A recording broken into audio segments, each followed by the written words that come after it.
All right, here we go, guys. We've got Kirby in the Forgotten Land. What is going down with the reviews? These seem to be very interesting, but somewhat predictable, as I actually called the Metacritic review score for Kirby, because these reviewers, man, they are predictable at times when it comes to Nintendo games, because they can't give it too much credit, but then again, they don't want to give it too, not enough credit when it comes down to it. But we're going to get into all of that when it comes to Kirby in the Forgotten Land and what's going on with the review scores. But before we get into anything though, what's up everyone, OJ here. Welcome back to another video. Please make sure you hit that like button and subscribe if you're someone new, and click that notification bell to get my videos first on all things RPGs and Nintendo. So let's go ahead and get into this Kirby and the Forgotten Land.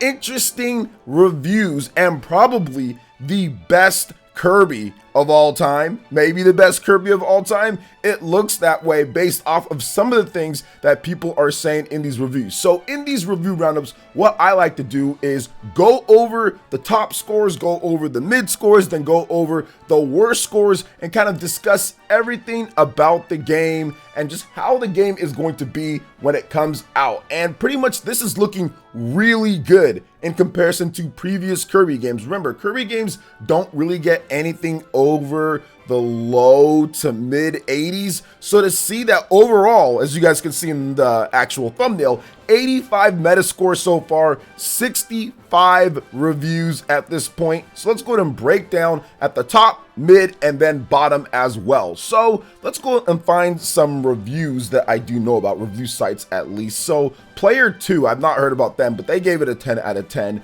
Next up, let's see here. So we've got My Nintendo News, and here's what My Nintendo News had to say on this. Kirby in the Forgotten Land isn't just a mere leap into the third dimension, but more of a behemoth pole vault. It packs a massive punch for 3D platformer fans and has the same level of excellence, polish, and charm as the mainline Mario title. Wow, that's big. Though I can't give the game a perfect score due to its relatively short length and minor graphical glitches, the next generation of the Kirby series is finally here, and it's painstakingly phenomenal. I couldn't be more excited for what the bright looking future holds from the creative geniuses over at HAL Laboratories. So pretty good there when it comes to it. They gave it a 9.5 from My Nintendo News. Now also Destructoid gave it a 95 as well, or a 9.5, and they said, I'm an easy sell when it comes to Kirby, but the Forgotten Land is easily one of my most favorite entries in the series, and possibly my top game outside of Kirby Superstar, an all-time classic. Wow, another big one there.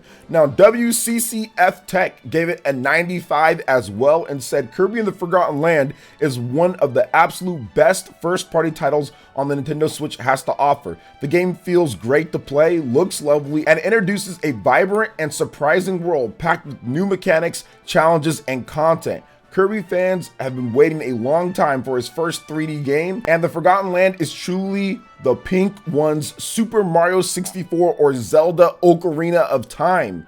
So puff out a sigh of relief and eat heartily. Very funny there on the end there. So let's go and get to some of the 90 reviews as well. So Nintendo Insider gave it a 9 out of 10 and had this to say: Kirby in the Forgotten Land may be seen as an evolution rather than a revolution for a mildly power-pinked puffball. All these stupid pink jokes that people are making in their freaking reviews anyway. But the result is a stride in the right direction and what easily ranks as one of Kirby's best adventures to date. The experience never failed to raise a smile, and that has left me never wanting the adventure to end. It certainly can't be a bad thing, especially with an appetite as endless as the game's heroic pink star. Okay.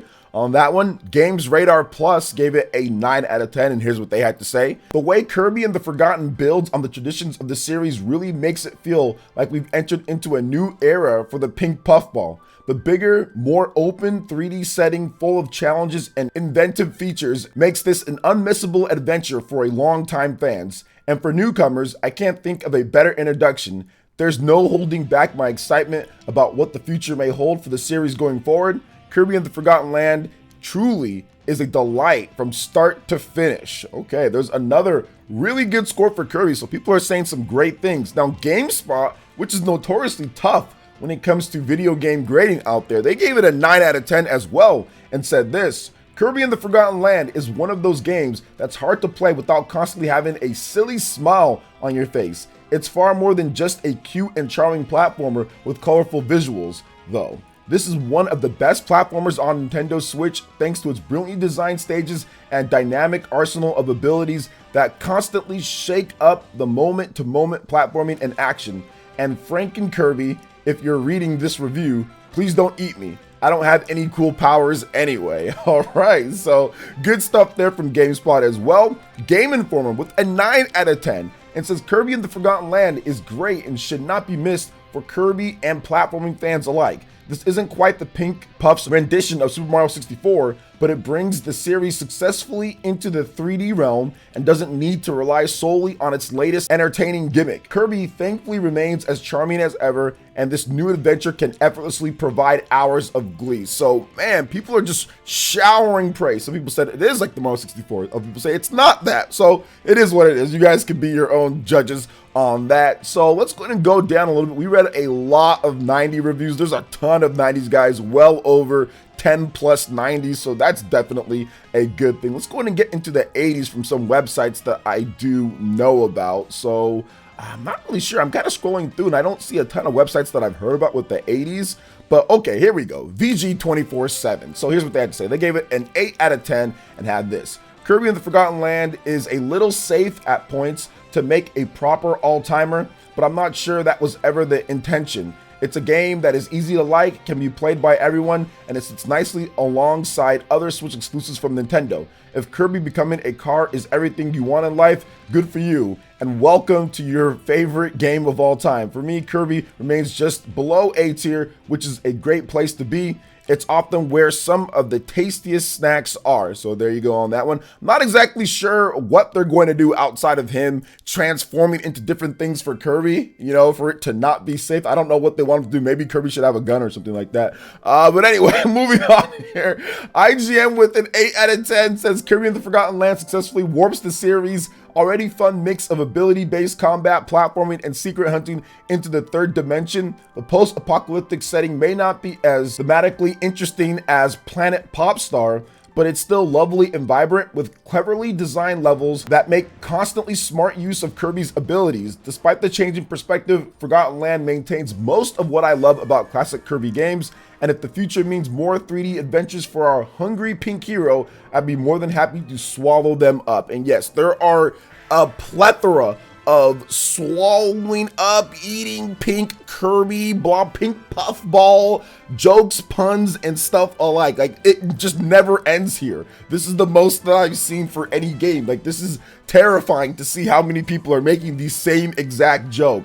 I don't like it. But anyway, let's keep on moving on here. So VGC, they gave it an 8 out of 10 and had this to say. The platforming won't give Mario any restless nights, but the exuberant creativity around it makes for a bold, buoyant adventure. Okay, I'm not sure if this game is ever going to be able to top Mario just because of how Kirby moves. Kirby is so floaty, you know, so it's just kind of hard for it to actually beat out Mario when it comes to platforming. But yeah, next up, the Gamer with an 8 out of 10, it says, unless you're aiming to find every Waddle Dee and complete every secret objective, Kirby and the Forgotten Land won't challenge you, but it sure as hell will keep you smiling. Most of all, it proves that Kirby works remarkably well in 3D and cements itself as the next big thing for the pink puffball. I don't want to see him limited to just moving left and right ever again. So no more 2D Kirby. I don't know. I think that there's a place for 2D Kirby, maybe in a smaller type of scale.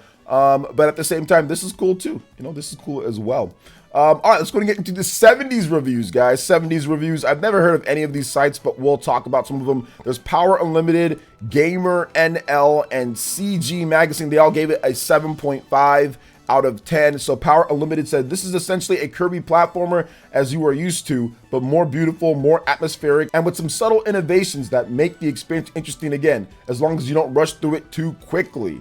All right, Gamer NL has this to say, Kirby and the Forgotten World. Kirby and the Forgotten World. I'm pretty sure it's Kirby and the Forgotten Land is one of the most enjoyable. No, they literally said Kirby and the Forgotten World here.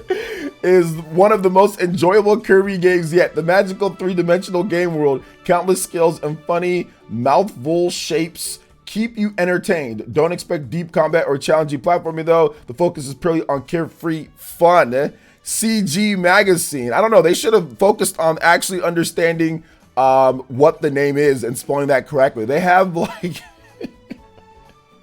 Gamer NL does not know the name of the game that they were given to play for review. CG Magazine with the 75. It says, while mostly a fun experience, Kirby in the Forgotten Land definitely forgets a lot of things that make the Pink Puffballs game so unique. Okay. And they give it a 75. Now into the more of the mixed scores or so. It has 3 mixed reviews, 62 positive reviews and 3 mixed reviews. These are 70 through 65. So Jai Online, they gave it a 70. I don't know where that is or what that is. Metro Game Central gave it a 7 out of 10, and they have this to say: one of the best Kirby games ever made, and while the formula hasn't changed as much as it first seems, it's also one of the most enjoyable co-op titles of recent years. Okay, so there you go on that one. And Us Gamers gave it a 65, and here's what they had to say. This is the worst score of the game so far. At any rate, what's here is fun, and it's Nintendo, and there's co-op for family or friends, but it's all just so incredibly light on. And I say this with full appreciation and love of the likes of Super Mario Odyssey and Luigi's Mansion 3 and Yoshi's Crafted World. There's no challenge outside of 100%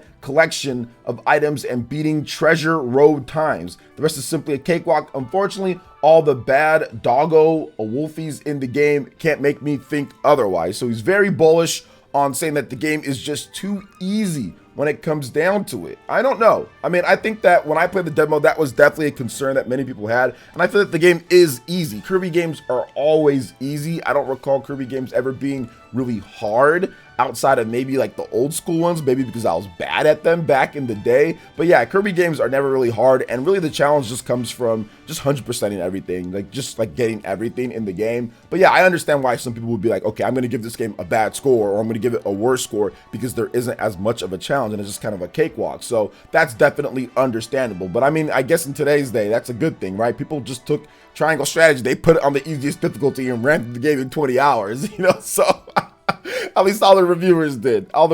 But either way, guys, I wanted to give you all of the good scores and the bad scores. Now also, well, there really wasn't any true bad scores of the game, but all the mixed scores and the good scores. Now I want to go over my thoughts on all of this, completely separate from the review scores, as I'm someone who's been a Kirby fan since day one. I played the original Kirby on the NES. I've played and beat so many of the Kirby games, and I'm very excited to see this. This is a good thing for the Kirby franchise. Making this quasi Super Mario 3D World type of Kirby game was definitely what the franchise needed, because if you look at it, if you compare it to all the other Kirby games, all the best Kirby games in franchise history, none of them really get over an 81 or so. The last game to review this high was Kirby's Epic Yarn on the Nintendo Wii. That got an 86, and that game was super easy too. It was probably even easier than this game, and that game got that score because its unique design. The design of the game, the yarn string pulling,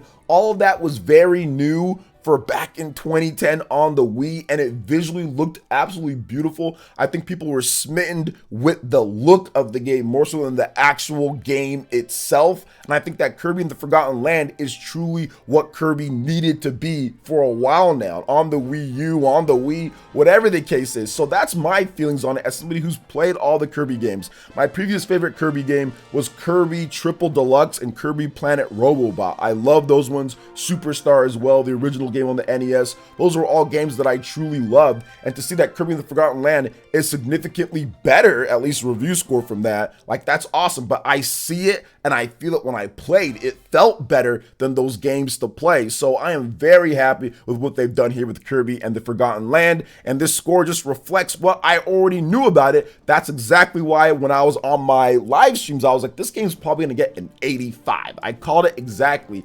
85, and here we are, 85 Metacritic. So what do you guys think about Kirby and the Forgotten Land? The scores here: 85 Metacritic, best score in the past decade plus at this point. Let me know your thoughts in the comment section below. All right, guys, that wraps it up for this video here. Thank you so much for watching. I do appreciate it. Please make sure you hit that like button, subscribe if you're someone new, click that notification bell, and we will see you for the next video. Peace.